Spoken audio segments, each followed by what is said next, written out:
I'm too young to have actually interacted with Mahesh Bush very much, but I had the occasion, and in fact, the first and only real interaction I had with him was when he came to deliver the first lecture of 2015 in this very same series of lectures.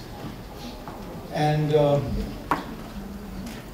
what he left to me as a gift was the fact that he shared the thought that he had done what he had to do during his generation, and he wanted that us who were younger and a little more confused than them should find the anchor and should find the faith to champion the cause of a more balanced, a more rational, a more sensible form of urbanization for this country.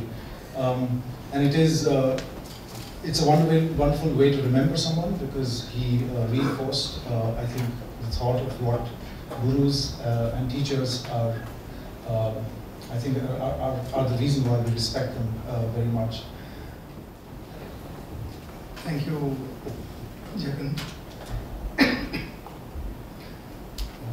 After that very somber introduction to the evening, with having lost three most important people in our field, I thank Jagan for asking me to be here today, and also the NIUA for having hosted this. And thank you, Dr. Acharya, for agreeing to be here. Actually, Acharya means a guru.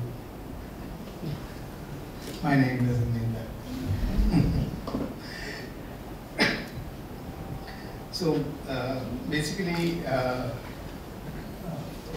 what I plan to do is to project 7 critical moves which are made by the government in recent times, which will actually finally impact the city in India and will help reshape the cities as they are envisaged. Now, there's been a really big flurry of schemes which have been brought out, apparently sourced from different locations in the government and announced separately with different time frames and different financial frames. And what I'd like to do is to look at how these multiple moves will finally converge on the urban local body. And we need to look at the capacity of the urban local body to actually handle this huge set of funds and urban changes and forces that will influence the reshaping of their own environment. And there is more details here of how these projects are envisaged.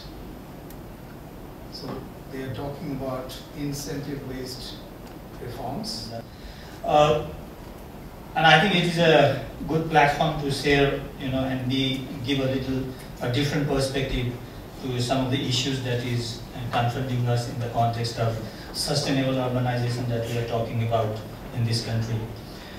Interestingly, when I got the invitation from NIUA and I was going through the flyer, some word was very interesting and it caught my attention.